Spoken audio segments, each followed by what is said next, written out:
Hey, looks like we're finally back with like an actual recorded YouTube video for the first time in a long time. It's been a little bit, and the reason why is because there's finally a new selection pack coming to Yu-Gi-Oh! Master Duel. The old selection pack is going to go bye-bye, and we're going to get a lot of the new archetypes that they want to push in the game. These include Despia, Magic-E, and Gunkin. I don't know if we're going to get any other specific, very powerful archetypes like Sword Soul or Fluundereeze. They don't say, but they do say that the additional packs will have cards like Despia, Magic-E, and Gunkin. Gunkin is Suships, for anyone who doesn't know. Magic-E is a very niche archetype, not super strong, and Despia is really only good as an engine mixed with other things like Shadal or the structure deck that the OCG got. I don't think that they're going to bring out those cards just yet. They're relatively new. They're maybe about 6 months old, maybe even a little newer than that. So it's not inherently new to the TCG. I believe that people have only recently gotten their hands on the Despia cards here. But we are going to have new packs, including Ruler's Mask, which is going to be the main thing you're going to be able to use. Is there's a new SR in a Despia fusion, and then it looks like there's 2 Despia fusions. Yeah, you're getting 2 Despia fusions. Other URs include the Iris Sword Soul, Starving Venomy Dragon, and Anti-Human Intelligence Misaya. So this card is actually really cool for Pendulum decks. The Anti-Human Intelligence is just a free special summon. Its other effect isn't like super relevant, and then the Iris Sword Soul is just like a weird kind of niche hand trap card that most Sword Soul players actually don't play, but it's still a very powerful card. It's the first sign that we might actually get Sword Soul here in a second, which is pretty cool. The next pack is going to be Speed Beyond, and it's going to be a lot of the new a lot of the new Speedrun cards by the looks of it. Majestic, and I'm assuming that means like Shooting Star, Majestic Star, and things like that, like the Synchro monsters. These all seem to be Synchro monsters and floor cards. Yeah, here we go. So one of the URs is Shooting Majestic Star Dragon, which is a level 11 Dragon Synchro monster. Kind of hard to summon.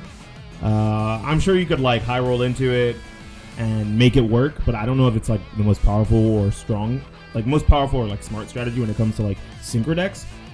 Same thing with the UR Crystal Clear Wing Synchro Dragon, specifically because you have to use a Crystal Wing to make it. You use a Crystal Wing monster and then a tuner, so that means you need to use a Crystal Wing Synchro Dragon, a level 2 tuner. Pretty easy for Speedroids, maybe even easy for a deck like Wind Witches, right? But it's not all that great compared to just using a regular Crystal Wing Synchro Dragon. The other cards, the other URs in the deck are High Speedroid Clear Wing Rider, Stellar Wind Wolfrayet. People were going to use this card for Virtual World after VFD. Very fun dragon, King of all calamities. Got hit here in the TCG. Luckily in Master Duel, that card is still legal. So Wolfrayet, which is right there, the name is there, is not going to need to be used. I do see that Baron de Fleur is coming out as well, which is a very splashable, powerful Synchro monster that a lot of decks could make, and that's one of the more powerful Synchros that's currently out in the game of Yu-Gi-Oh! In the TCG. I'm not sure about the OCG. They don't give too much information, but with the looks of things, if we're getting a few Sword Soul cards already and we're getting Suships, maybe we'll be getting Fluundereeze as well. That'd be nice. And we're also getting Despia and Magic-E. Like, these are all very recent archetypes. Only a few have made a splash, those being Despia, Sword Soul, and Fluundereeze if we get it.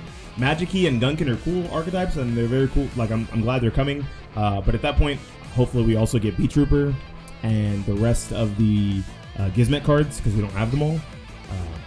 But it is nice to see that there's new support coming to Yu-Gi-Oh! Master Duel finally, and it looks like the old selection packs are going to be going out of stock April 3rd.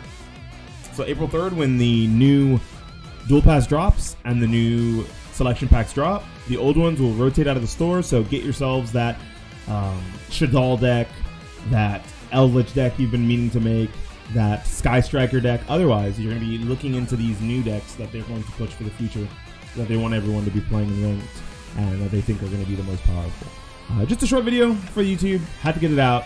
Didn't want to be bottom of the barrel, last on the bandwagon to show off the new stuff. Okay. Feel free to look up any of these cards. The main ones that you should probably be looking up are the Iris Sword Soul, Baron de Fleur, and the Despia cards. Hopefully, there they are. They have these two. I don't know how to say that name, of Despia, and then Decima Coriatis. Those two. Those are probably the most important of the Despian cards to look up. And the Iris Sword Soul. Nothing else really strikes me as super powerful in the cards that they put here, but surely there will be a lot of powerful cards at SR and Rare, just like there are currently in a lot of the selection packs, mainly the Stalwart Force pack. And we'll see you guys next time. Thanks for watching. Have a good one. Peace.